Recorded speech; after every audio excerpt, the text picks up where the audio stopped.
इस साल के मई महीने में, मई 2021 में पेपर में एक न्यूज आई जो मैंने पढ़ी। लॉकडाउन का माहौल चल ही रहा था तो घर से काम हो रहे थे, तो टाइम मिलता था तो मैं पेपर पढ़ रही थी। उसमें मैंने पढ़ा कि गोवा के हेल्थ मिनिस्टर ने एक निर्णय लिया था कि गोवा में 18 साल के ऊपर जितने भी एडल्ट हैं उनको आइवरमेक्टिन ये दवा दी जाएगी। अब मैं कोई मेडिकल बैकग्राउंड से हूँ नहीं, तो मुझे पता नहीं था, लेकिन मैंने जनरल रिसर्च कर दिया कि ये आइवरमेक्टिन है क्या। और ना ही ये ऐसे कोई बात नहीं थी कि मैं एलोपैथी में ज्यादा इंटरेस्टेड हूँ, बाकी किसी में बिलीव नहीं करती, ये कुछ नहीं है। मेरा जस्ट क्रिटिकल थिंकिंग था जिसने मुझे प्रोत्साहित किया कि मैं पढ़ूं इसके बारे में कि ये है क्या। क्योंकि उस टाइम हम हर एक जन कोरोना की दवाई, उसका क्या इलाज हो सकता है, कारगर इलाज, इसको ढूंढ रहे थे हम। तो मैंने पढ़ा और जैसे ये न्यूज आई, करीब कुछ 9 मई को आई न्यूज, तुरंत उसके अगले दिन सौम्या स्वामीनाथन, डॉक्टर सौम्या स्वामीनाथन जो कि चीफ साइंटिस्ट है वर्ल्ड हेल्थ ऑर्गेनाइजेशन की, उन्होंने तुरंत ट्वीट किया, जैसे कि वो ताक में ही बैठे थे। उन्होंने लिखा कि WHO आइवरमेक्टिन की यूज करने की सलाह नहीं देता, सिर्फ क्लिनिकल ट्रायल्स अगर चल रही है तो उसमें आइवरमेक्टिन की दवा इस्तेमाल की जा सकती है। क्लिनिकल ट्रायल्स यानी वो एक्सपेरिमेंटेशन फेज होता है कि जब तक वो दवा सेफ नहीं मानी जाती एक पर्टिकुलर इलनेस को कॉमन जनता में देने के लिए। ठीक है, तो मैं बहुत चौंक गई। मैंने सोचा ऐसे कैसे हो सकता है कि एक गोवा स्टेट का चीफ हेल्थ मिनिस्टर एक निर्णय ले रहा है, तो स्वाभाविक है उन्होंने एक्सपर्ट कमेटी को या एक्सपर्ट डॉक्टर्स को जरूर उनकी सलाह ली होंगी। तो ये मैडम कैसे बोल सकती है कि आइवरमेक्टिन को यूज मत करो, और तुरंत उनकी जैसे बात काटते हैं ना हम, उस तरीके से वो ट्वीट आया था। तो मैं एकदम जासूस की तरह मैं इसमें रिसर्च में घुस गई और मैंने सारी कांछान की, सब जगह से इंफॉर्मेशन लेने की कोशिश की। तब मुझे यूएस का एक ग्रुप का वेबसाइट मिला जो कि FLCCC नाम से जाता है, frontline critical Covid care alliance है, जिसमें सारे MD डॉक्टर्स हैं और बहुत एक्सपीरियंस डॉक्टर्स हैं। हर एक ने काफी सारे साइंटिफिक पेपर्स पब्लिश किए हैं। तो ऐसे नहीं कि कोई भी आके एक ऑर्गेनाइजेशन बनाया है और कर रहा है। ये सारे फ्रंटलाइन डॉक्टर्स थे और उनके साइट पे वीडियोस रखे थे जहाँ की पेशेंट्स ने खुद आके बोला था कि भाई हम वेंटिलेटर पे थे और हमारी ट्रीटमेंट में जब आइवरमेक्टिन यूज किया गया था, यानी सिर्फ आइवरमेक्टिन नहीं, बाकी सारी अन्य चीजों में आइवरमेक्टिन एक दवा थी, उसका एक विशिष्ट प्रमाण रहता है। अपने शरीर के वजन के हिसाब से डॉक्टर उसे प्रिस्क्राइब करते हैं, तो कोई आइवरमेक्टिन अपने मन से ना ले, ये मेरी रिक्वेस्ट है आप सभी से।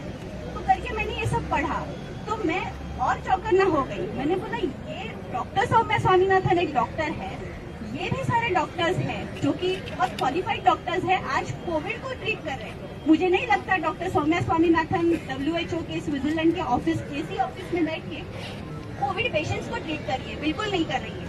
तो मैंने सोचा कि यहाँ कुछ तो दाल में कुछ काला है।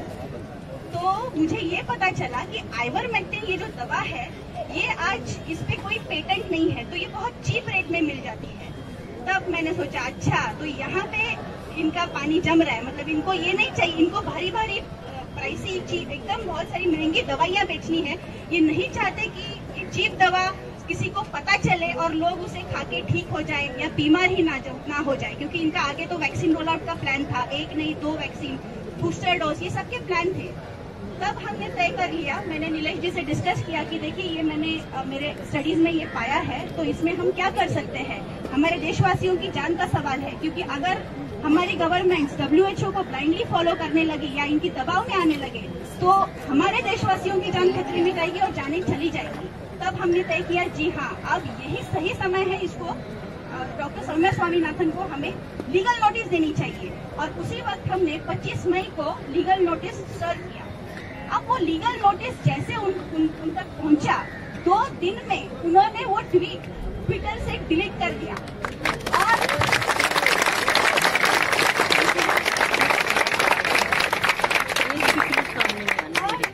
और ये बात सारे ट्विटर के जो भी यूजर्स हैं जो इसमें इन्वॉल्व थे, जो इसको ट्रैक कर रहे थे सब, क्योंकि नोटिस तो बहुत वाइडली सर्कुलेट हुई थी, फेसबुक पे भी थी।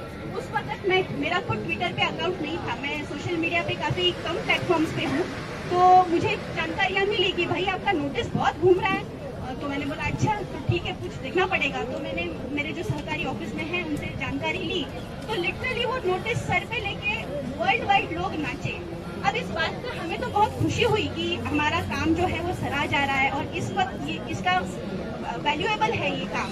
लेकिन मुझे दुख एक बात का हुआ कि मेरे देश के लोगों को ये क्यों पता नहीं है कि ये क्या चल रहा है। अभी देखिए मीडिया तो दिख चुका है, मीडिया ये बात कभी नहीं लाता कि ऐसी नोटिस गई है और आइवरमेक्टिन जैसी दवा WHO सप्रेस कर रहा है, ये तो बिल्कुल नहीं आता। तो वहाँ हमारा चैलेंज था। और उसके बाद मैं ट्विटर पे खुद मैंने साइन अप अकाउंट ओपन किया और मैं कनेक्ट हो गई। तभी भी पहले 1-1.5 महीने में तो सिर्फ इंटरनेशनल अदर कंट्रीज के लोग थे जो कि ट्रैक करते थे। मेरे इंटरव्यूज चालू हो गए। उस एक इंटरव्यू के दौरान एक जर्मनी के साइंटिस्ट है, सीनियर साइंटिस्ट है काफी, वो member of parliament of European parliament भी रह चुके हैं। तो उनसे जब बातचीत हो रही थी मेरी, उन्होंने बोला कि Deepali, how do you plan to spread awareness about this, because you see in developed countries people citizens are aware of their legal rights, it is not the case with developing countries. अब ये जो थे scientist, उन्होंने बात तो सही कही थी, लेकिन मेरे बहुत दिल को लगी। मुझे लगा कि मेरे देश में ऐसा क्यों ऐसा है कि इंडिया में लोगों को उनके लीगल राइट्स के बारे में पता नहीं है। और मैंने ये बात बहुत पर्सनली ली और उसी दिन मैंने ठान लिया कि मैं ये चुनौती लूंगी, मैं ये आह्वान स्वीकारूंगी कि मैं सबको उनके लीगल राइट्स के बारे में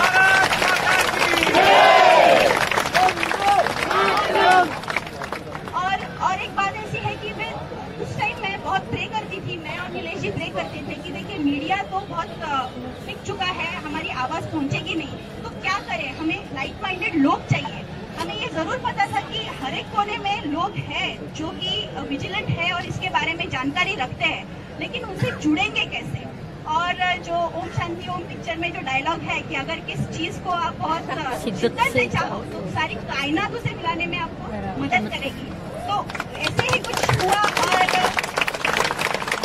और अवेकन इंडिया मूवमेंट के अम्बेडकर सर आपके साथ और उनके अवेकन इंडिया के परिवार के साथ और बाकी कई सारे संगठन हैं उनके साथ हमारा परिचय हुआ, हम जुड़ गए। और आज मैं खुशी से फूली की समाई कि आप सबको देख के मुझे ऐसा लगता है कि जैसे मैं अपने परिवार से मिल रही हूँ।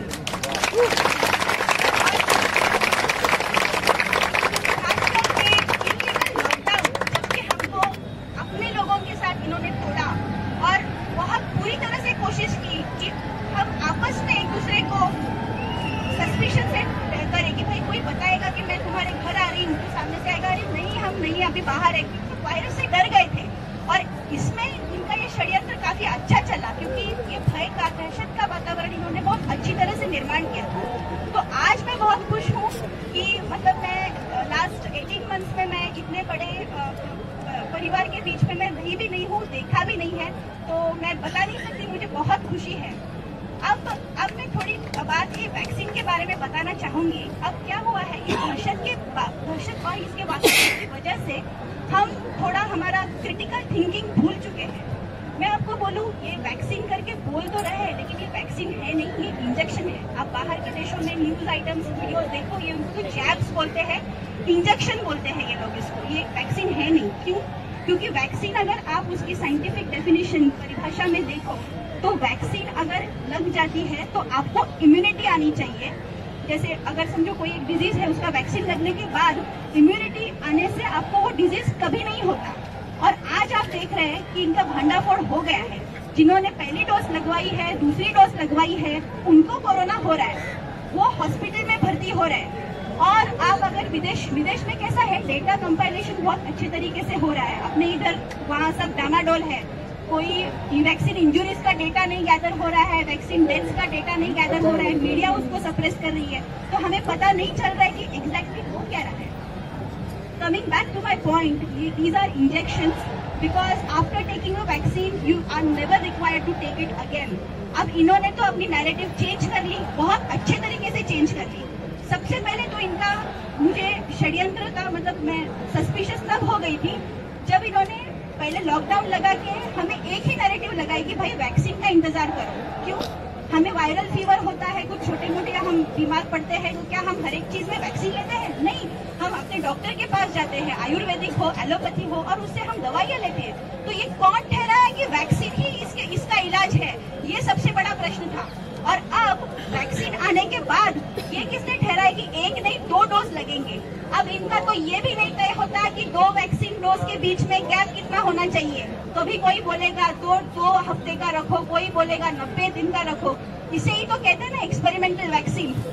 चले तो चांद तक, नहीं तो रात तक, जैसा चलेगा वैसा। आदमी मर रहा है या जिंदा रह रहा है कुछ पता नहीं। आपको पता है दोनों वैक्सीन की फैक्ट शीट है जो आपको इजीली ये तो खुद सामने से बताएंगे भी नहीं। ये क्या बताएंगे? इनको मेडिकल एग्जेम्पशन जो हमें महाराष्ट्र में मिला है, उस सर्कुलर को इनको वेबसाइट में डालने में भी शर्म आ रही है। उनके एम्प्लॉइज को पूछो तो वो सर्कुलर भी बाहर नहीं आ रहा है, जबकि इनका फर्ज था ये सबको पता है कि महाराष्ट्र में मेडिकल एग्जेम्पशन अलाउड है। अगर आपको कोई मेडिकल कंडीशन है जो आपको वैक्सीन लेने से मना कर रही है, तो आप एक ऑथराइज्ड डॉक्टर सर्टिफिकेट लेके आप बिना वैक्सीन के ट्रैवल कर सकते हो। ये बता नहीं रहे। तो बराबर से ये जो अपने हित में जो न्यूज है उसको छुपा के वैक्सीन सुरक्षित है, वैक्सीन ले लो, वैक्सीन ही आपको बचा पाएगा, बस ये एक ही नैरेटिव ये लोग चला रहे हैं। अब इनकी बहुत बड़ी अचंभे में है ये। क्योंकि अब तो भांडाफोड़ जबकि हो गया है कि वैक्सीन कारगर है नहीं और इनकी वैक्सीन की स्टॉक पड़ी हुई है। इनको बूस्टर के डोज लाने हैं, तो जिन्होंने 1-2 डोज लिए उनको तो कन्विंस करना है कि भाई वैक्सीन थोड़ी नहीं चल रही है तो बूस्टर डोज लगवा ही लेना। और जिन्होंने एक भी नहीं ली उनको बताना है कि वैक्सीन कारगर है, आप वैक्सीन ले लो। तो अब ये ऐसी दुविधा में ये फंस चुके हैं और इनको पता नहीं, इसलिए डेस्परेट हो गए हैं। और जो जी में आए सर्कुलर निकाल रहे, जैसे औरंगाबाद में सर्कुलर निकाला, जलगांव में सर्कुलर निकाला। बहुत लोग हमें पूछते हैं कि क्या करें, हम क्या करें। अब देखिए ये टाइम आया है कि हर एक को वॉरियर बनना पड़ेगा और हमें इनको कन्फ्रंट करना पड़ेगा। ये कोई बड़े नहीं है, हमने इनको चुन के दिया है, इनको पावर हमारे पास है। तो हम सब जाएंगे कलेक्टर ऑफिस के पास और उनको पूछेंगे कि ये क्या इलॉजिकल अनसाइंटिफिक ऑर्डर लाया है। जब हम इनको पूछेंगे, आप देखना हमारा यही अनुभव रहा है कि इनको आप कन्फ्रंट करो, ये बैकफुट पे जाते ही है, क्योंकि इनका पूरा फाउंडेशन ये अनसाइंटिफिक है, इलॉजिकल है और कुछ लॉजिक से मिलता जुलता है नहीं, और ये इनका सारा षड्यंत्र है। तो अभी हम सबको वॉरियर बनना है। और मैं यहाँ पे ये जो प्रोग्राम ऑर्गेनाइज किया है उन सभी को मैं तहे दिल से शुक्रिया अदा करती हूँ। आप सभी ने समय निकाला, आपको भी तहे दिल से शुक्रिया। और मुझे ये पता है कि आप यहाँ पे जितनी संख्या में हैं, आप बहुत सारे लोगों का प्रतिनिधित्व करते हैं। आप अगर आपके परिवार से एक आए हैं तो आपके पीछे कई सारे लोग हैं। तो मैं भगवान से प्रार्थना करूंगी कि अपना परिवार और बड़ा बने और पूरा आजाद मीटिंग में पूरा आजाद मैदान अपना रहेगा। धन्यवाद।